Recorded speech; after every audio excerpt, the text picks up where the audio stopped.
नमस्कार साथियों, स्वागत है आपका हमारे YouTube चैनल में। आप छत्तीसगढ़ की किस जगह से हमारे समाचार सुन रहे हैं, कृपया कमेंट बॉक्स में लिखकर हमें जरूर बताएं। रायपुर से प्रस्तुत हैं छत्तीसगढ़ के प्रादेशिक समाचार। समाचारों के साथ मैं रजनी शुक्ला। पहले मुख्य समाचार।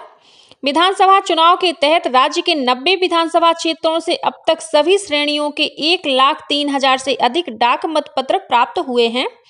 उपराष्ट्रपति जगदीप धनखड़ 3 दिसंबर को छत्तीसगढ़ के 1 दिवसीय प्रवास पर रायपुर आएंगे और कांकेर जिले के पंखाजूर इलाके में माओवादियों ने ग्राम पंचायत कंदाड़ी के उप सरपंच की हत्या की। अब समाचार विस्तार से।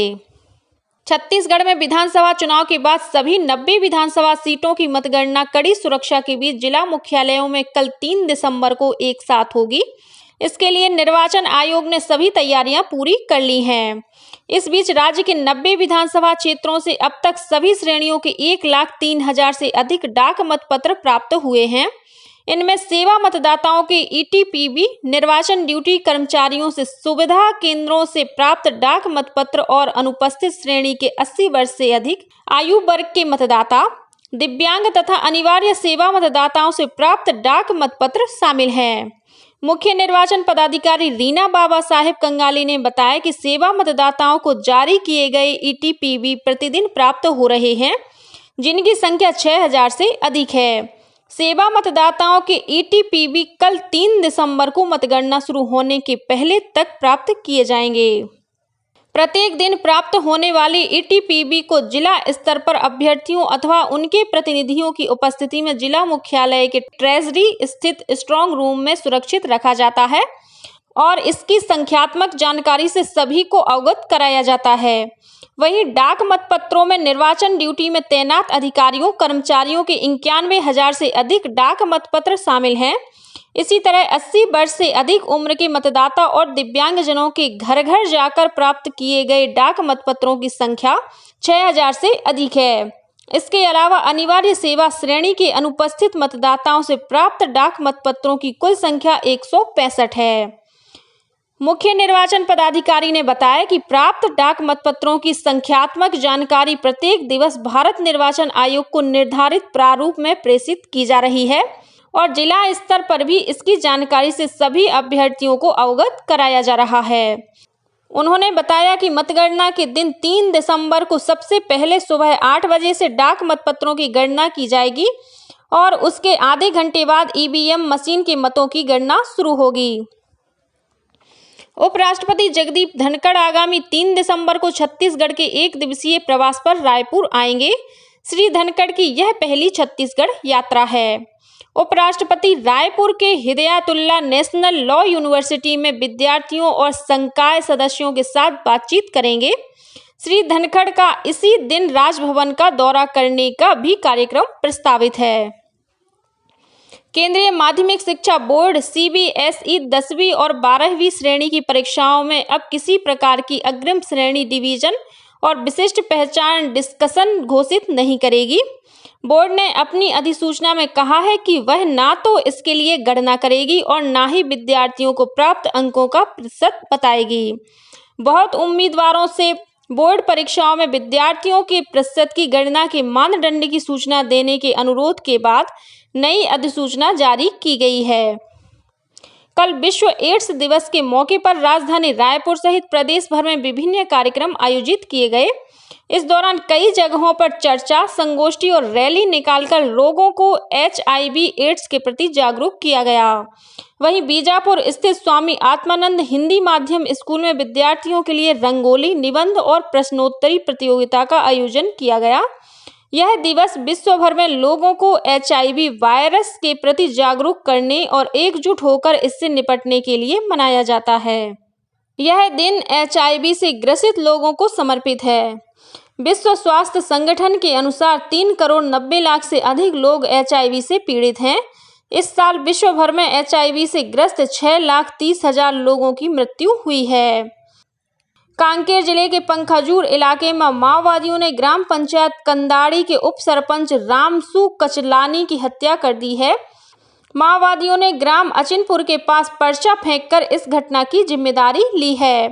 वहीं माओवादियों ने पंखाजूर क्षेत्र के ग्राम अचिनपुर और बुरका में सड़कों को खोद दिया है, जिसके कारण इस मार्ग पर आवागमन अवरुद्ध हो गया है। साथ ही बुरका गांव में ही माओवादियों ने निजी कंपनी के एक मोबाइल टावर में आग लगा दी है। पश्चिम मध्य रेलवे भोपाल मंडल के भोपाल इटारसी रेल खंड पर बुदनी बरखेड़ा के बीच प्री नॉन इंटरलॉकिंग का कार्य किया जाएगा। इसके कारण दक्षिण पूर्व मध्य रेलवे से गुजरने वाली कुछ गाड़ियां आगामी 6 से 10 दिसंबर तक रद्द रहेंगी।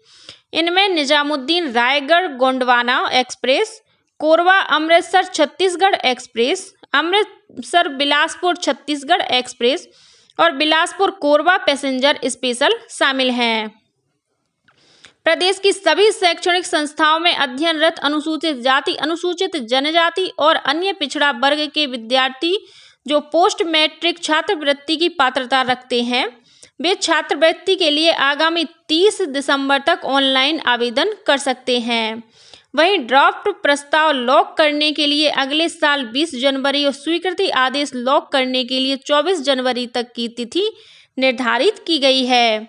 निर्धारित तिथि के बाद चालू शिक्षा सत्र की पोस्ट मैट्रिक छात्रवृत्ति के लिए ऑनलाइन आवेदन का पोर्टल बंद कर दिया जाएगा। हरियाणा के गुरुग्राम में पिछले महीने आयोजित राष्ट्रीय खेल कूद प्रतियोगिता में कोंडा गांव की छात्रा लेखा नेताम ने जूडो में कांस्य पदक जीता है।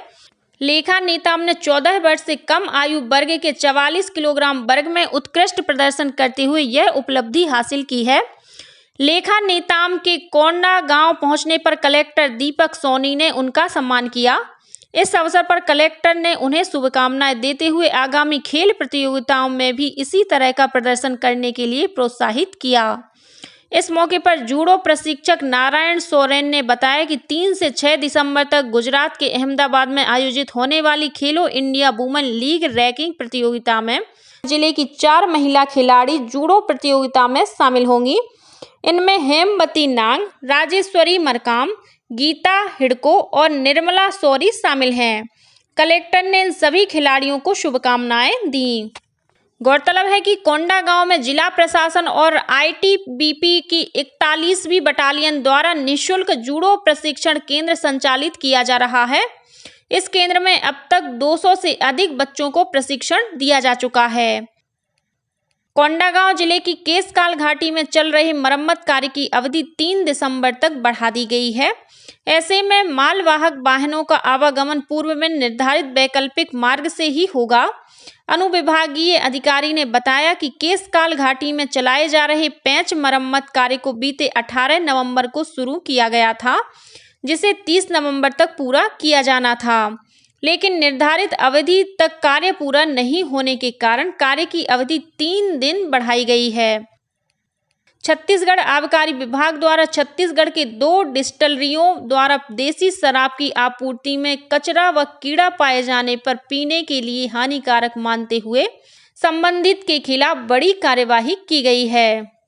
इन दोनों डिस्टिलरियों द्वारा आपूर्ति की गई 7,189 पेटी देसी शराब प्लेन पाव को जब्त कर नष्ट करने के निर्देश दिए गए हैं। वहीं दोनों डिस्टिलरियों के मेसर्स पर वर्तमान शराब मूल्य की राशि 2,75,66,480 रुपए का जुर्माना लगाते हुए यह राशि Chhattisgarh state marketing corporation limited में जमा करने को कहा गया है। और अब पेश है मौसम का हाल। चक्रवाती तूफान के असर से प्रदेश में आगामी 48 घंटों के दौरान बदली बारिश की स्थिति बन सकती है। मौसम विभाग से मिली जानकारी के अनुसार एक अवदाब दक्षिण पूर्व बंगाल की खाड़ी और उससे लगे दक्षिण पश्चिम बंगाल की खाड़ी के ऊपर पश्चिम उत्तर पश्चिम दिशा में आगे बढ़ रहा है। इसके प्रभाव से एक चक्रवाती तूफान बनने की संभावना है, जिसके कारण से 3 दिसंबर को बस्तर संभाग में बारिश होने के आसार हैं। इसी के साथ छत्तीसगढ़ के समाचारों का ये बुलेटिन समाप्त हुआ। नमस्कार।